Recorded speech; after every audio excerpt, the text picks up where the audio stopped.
अर्चना, मैं सच कह रहा हूं, मुझे विश्वास ही नहीं हो रहा है कि हम हमेशा के लिए एक हो गए। मुझे ऐसा लग रहा है कि मैं कोई सपना देख रहा हूँ। मानो मुझे भी ऐसे ही लग रहा है जैसे मैं कोई सपना देख रही हूँ। हम लोगों के साथ इतना कुछ हुआ, उसके बाद भी ये दिन आएगा मैंने कभी नहीं सोचा था माना। अर्चना, अर्चना, वो मैं तुमसे कुछ कहना चाहता था। पहले भी मौका मिला था मुझे तुमसे बात करने के लिए, लेकिन मैं कभी कुछ कह नहीं पाया, और जब मौका मिला तो कुछ बोल नहीं पाया, और फिर कभी मौका ही नहीं मिला।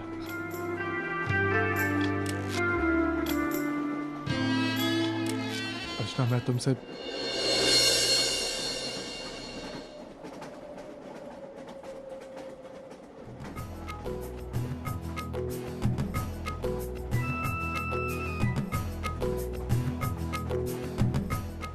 अर्चना, मैं तुमसे बहुत प्यार करता हूँ। मेरी जिंदगी में तुमसे ज्यादा मायने कोई नहीं रखता। अगर तुम मेरी जिंदगी में नहीं हो तो मानव मानव नहीं है। तुम्हें पता है, मैं अपने दिल की बात कहने से कभी डरता था तो कभी मुझे शर्म आ जाती थी, लेकिन आज मैं बहुत खुश हूं। मेरे दिल में जो कुछ भी था मैंने तुम्हें बता दिया।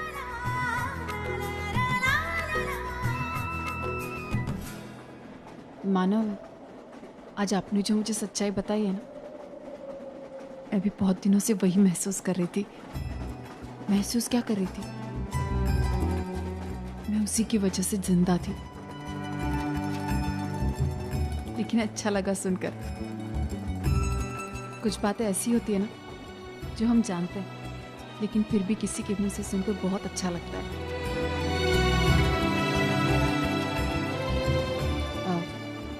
मानव, मैं भी बहुत दिनों से आपसे कुछ कहना चाहती थी, लेकिन कभी कह नहीं पाई। आप ही के जैसी हूं ना, इसलिए। लेकिन आज कोशिश करती हूँ। बहुत प्यार करती हूँ मैं आपसे, अपने आप से ज्यादा।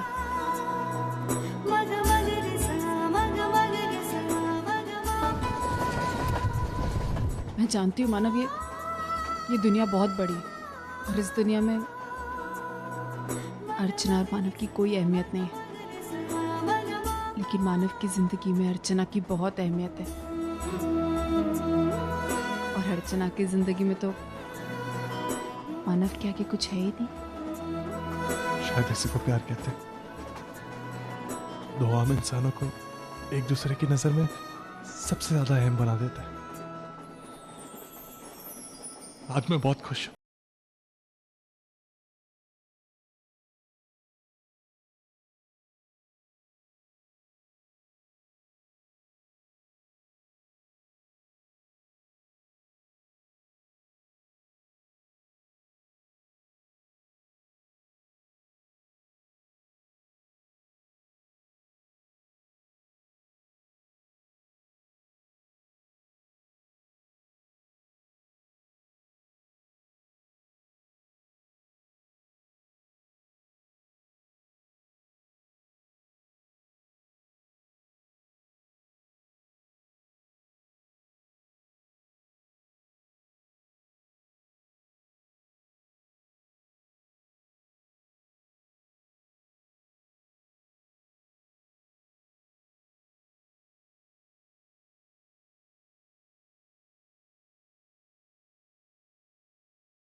मुझे अपने आप को मानव की जिंदगी से दूर रखना होगा। मैं जितनी उनमें उलझती जाऊंगी उतनी हम दोनों की मुश्किलें बढ़ेंगी और मैं फिर से बीती बातों को दोहराना नहीं चाहती।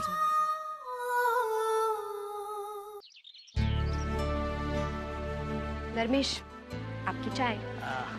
Thank you.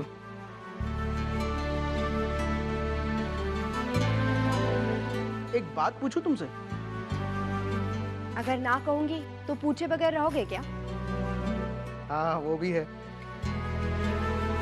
वैशु, मुझे अर्चना और मानव के बारे में जानना है। देखो वैशु, मैंने आज तक कभी तुमसे इस बारे में कुछ नहीं पूछा। बस जितना तुमने बताया उतना सुनकर रह गया। लेकिन अब मुझे ज़रूरत महसूस हो रही। मुझे लगता है कि मुझे उनके बारे में जानना ज़रूरी है। मेरी मुलाकात करवाओगी उन दोनों से? अर्जुदय और मानव जीजू, they are like made for each other। बस उनकी बदकिस्मती यही थी कि वो दोनों एक दूसरे के लिए बनने के बावजूद एक दूसरे के लिए साथ नहीं रह पाए।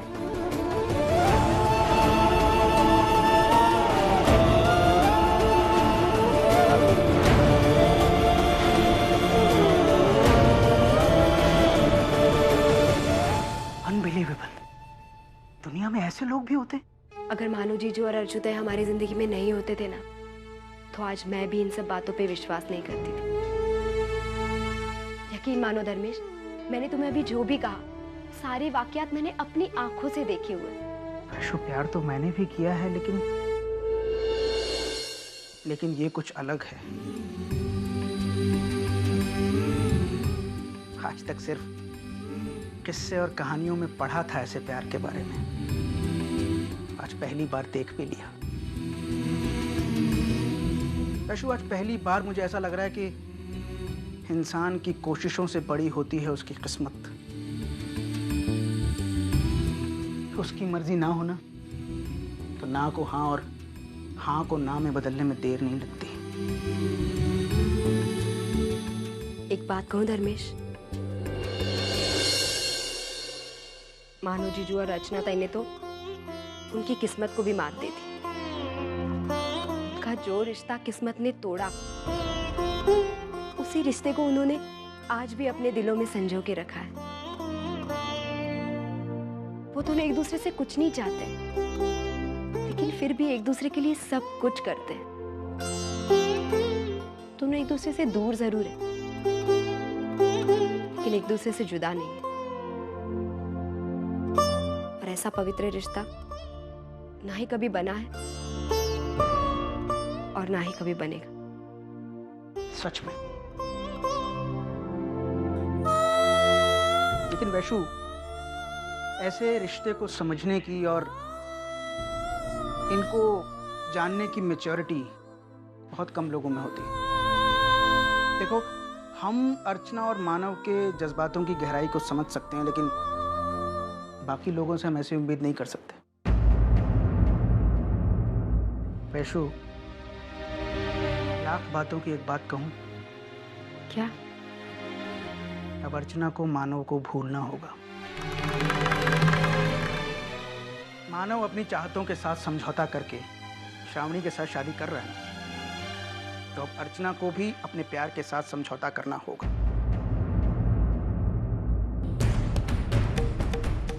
देखो वैशु, जब तक अर्चना मानव को अपने ख्यालों से, अपने दिल से निकाल बाहर नहीं करेगी, तब तक वो सुखी नहीं हो पाएगी। आई नो वैशु, मैं कुछ ज़्यादा ही प्रैक्टिकल बात कर रहा हूँ, लेकिन ये बातें करना ज़रूरी है। अर्चना को अपने लिए नया जीवन साथी ढूंढना होगा। जब तक वो अपने अकेलेपन से छुटकारा नहीं पा लेती, उसे उसके अतीत से भी छुटकारा नहीं मिलेगा। और अच्छा होगा अगर बहन होने के नाते तुम उसे समझा सको। तुम्हारा कहने का मतलब है कि मैं अर्जुदय को कहूं कि वो दूसरी शादी कर ले और अपनी जिंदगी आगे बढ़ाए, और उसके लिए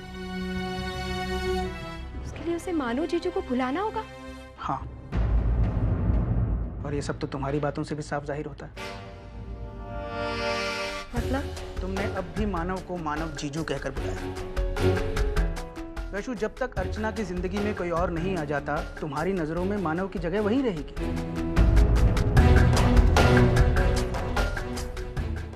यही बात अर्चना के लिए भी तो लागू होती है ना।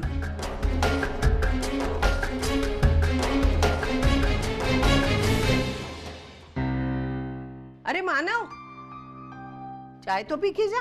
बैठ ना बेटा, बैठ। श्रावणी, चाय ला जल्दी।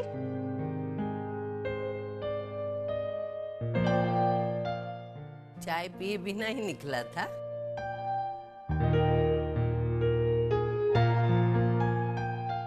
ले पी। आप नौकरी कब छोड़ रहे हैं?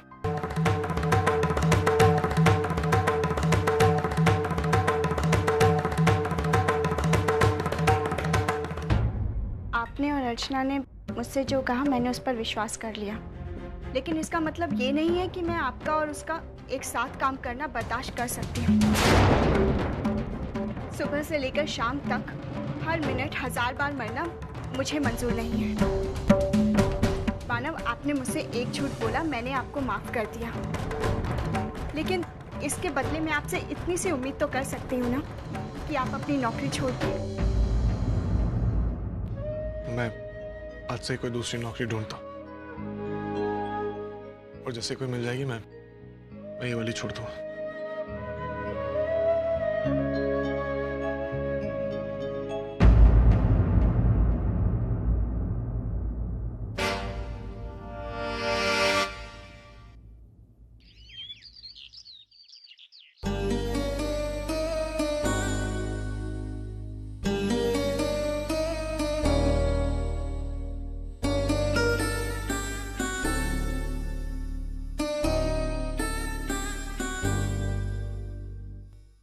जिस दिन से ये घर छोड़ कर गया था, तब से लेकर आज तक रोज ये सपना देखता रहा कि कब अपने घर में लौटकर वापस आऊंगा।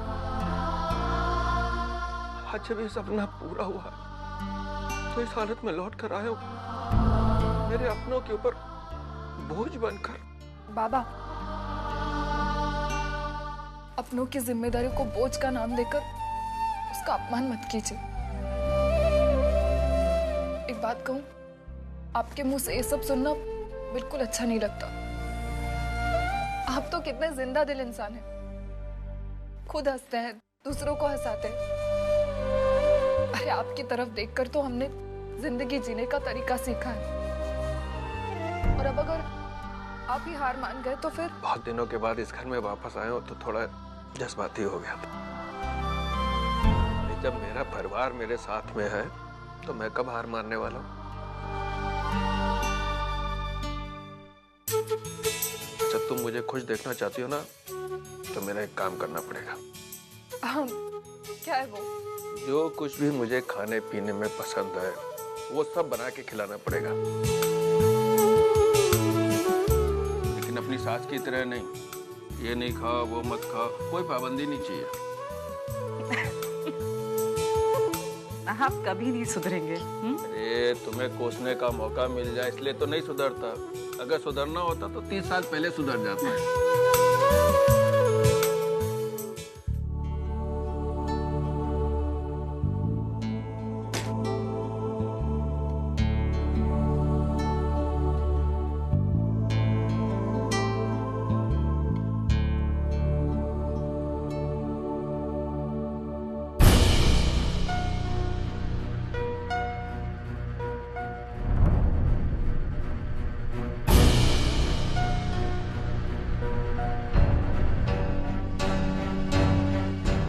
खाना बना रही मंजू, तुम्हें पता है आई वहां किचन में काम कर रही है। तुमसे मैंने कितनी बार कहा है कि आई यहाँ आने के बाद कोई भी काम नहीं करेंगी। लेकिन विनोद, वो मैं विनोद, तुम्हें मालूम नहीं, कल से मंजू की तबीयत ठीक नहीं है। उसे ऑफिस तो जाना ही पड़ता है, इसलिए मैंने ही कहा कि घर का सारा काम मैं करती हूँ, तू आराम कर। लेकिन आई मैं हूं ना। अब तू भी कितना काम करेगा? तुझे पुन्नी को तैयार करना है, उसे स्कूल छोड़ना है, और वैसे तो सारे काम हो गए हैं, खाना भी बन चुका है, बस तुम्हारा टिफिन भरना बाकी है। ये अचानक तुम्हारी तबीयत को क्या हो गया? अब क्या बताऊं विनोद, इतना बॉडी एक हो रहा है ना, अरे कमजोरी सी महसूस हो रही है मुझे, फेवरिट सा भी लग रहा है, सारी चीजें एक साथ हो गई है मुझे। कितना काम करूं मैं भी, लेकिन अब घर की औरत ज्यादा समय तक तो आराम नहीं कर सकती ना, काम तो करना ही पड़ेगा उठकर मुझे। मैं उठती हूँ। अरे नहीं नहीं मंजू, तू आराम करना। अरे नहीं आई, अब मुझे ठीक लग रहा है, और फिर मुझे ऑफिस भी तो जाना है। बहुत आराम कर लिया मैंने, आप कल से काम कर रही हैं, अब आराम की जरूरत आपको है। आप जाकर आराम कीजिए, बाकी काम मैं निपटा लेती हूँ। अच्छा ठीक है, लेकिन संभल कर करना, मैं रुचि के साथ खेलती हूँ। बहू जी है हमारे, इन्हें तो कोई फर्क नहीं पड़ता। जल्दी महारानी झट से आराम करने के लिए। चल मंजू, लग जा काम पर। और श्रवण कुमार के रहते तो मेरी जिंदगी सुधरने वाली नहीं है। पूरी जिंदगी कट गई, लेकिन ऐसे हालात नहीं देखे मैंने। अपने घर में रानी की तरह राज करती थी मैं, नौकर परस्ते थे और मैं चांदी की चम्मच से खाना खाती थी। लेकिन जब से ये कलमुही बहू बनकर मेरे घर आई है ना, मेरे यही हालात हो गए हैं। आता काय स्वतःच बनवायचं, स्वतःच गिळायचं। आई आपने प्याज काट ली, सब्जी में डालना है। क्या कहा तूने? तू मुझसे कह रही है जल्दी काम निपटाने के लिए? तेरी नौकर नहीं हूं मैं, समझी तू? मेरी स्पीड से मैं काम करूंगी, और जब होगा तब दे दूंगी तुझे। पर मुझे ये ऑर्डर मत दे तू, समझे? नहीं आई, वो तेल गरम हो गया था ना, इसलिए मैंने सोचा कि। जानती हूँ मैं, तूने मेरे बेटे को मुझसे अलग कर दिया, और अब मेरे ही घर में मुझ पर ही रोक झाड़ रही है तू। तुझे क्या लगता है तेरे भाई के पैसे से हमारा घर चलता है, तो तेरी सारी बातें मैं मानूंगी? आई, आप दादा को बीच में क्यों ला रही हैं? एक बार नहीं 10 बार लाऊंगी मैं, समझी? तेरी ये जुबान जो चल रही है ना, ये सब तेरे दादा का सिखाया हुआ है। एक नंबर के नालायक है तेरे मैके वाले। और वो तेरी झगड़ालू आई यू करके बातें करती है। बस आई, आज तक मैंने आपके साथ कभी कोई बदतमीजी नहीं की, और जो कुछ भी आपके साथ हो रहा है ना, ये आपके खुद के बुरे कर्मों का नतीजा है। इसलिए आप मेरी दादा, मेरी आई को बीच में मत लाइए। तू मुझसे जुबान लड़ा रही है? मुझसे जुबान लड़ा रही है? अपनी जुबान को काबू में रख, काट माशाशी करना। क्या करेंगे आप? मारेंगे मुझे? मारिए। इसके अलावा आप कर भी क्या सकती हैं? मैं अपने घर वालों के बारे में एक शब्द नहीं सुन सकती हूँ। अरे मेरे घर वालों ने आपके लिए क्या कुछ नहीं किया, आपको तो उनका एहसान मानना चाहिए। अरे मैं क्या, मेरी जूती भी उनका एहसान नहीं मानेगी। यही तो प्रॉब्लम है आपकी। आप अच्छा बनना नहीं चाहती, आपको बुरे बनकर ही रहना है। और आप क्या मेरे संस्कारों के बारे में बात करी थी ना, मेरे संस्कारों के बारे में। अब आज मैं आपसे पूछती हूँ, आपके खुद के संस्कार कैसे हैं? बताइए मुझे, आपके खुद के संस्कार कैसे हैं? अच्छा, ये हिम्मत हो गई? तू मेरे संस्कार निकाल रही है? बहुत बकवास सुनी है मैंने तेरी। अब इसकी सजा तुझे भुगतनी पड़ेगी, समझी तू? इसकी सजा मिलेगी तुझे, जरूर मिलेगी, समझी तू? मुझसे जुबान लड़ा के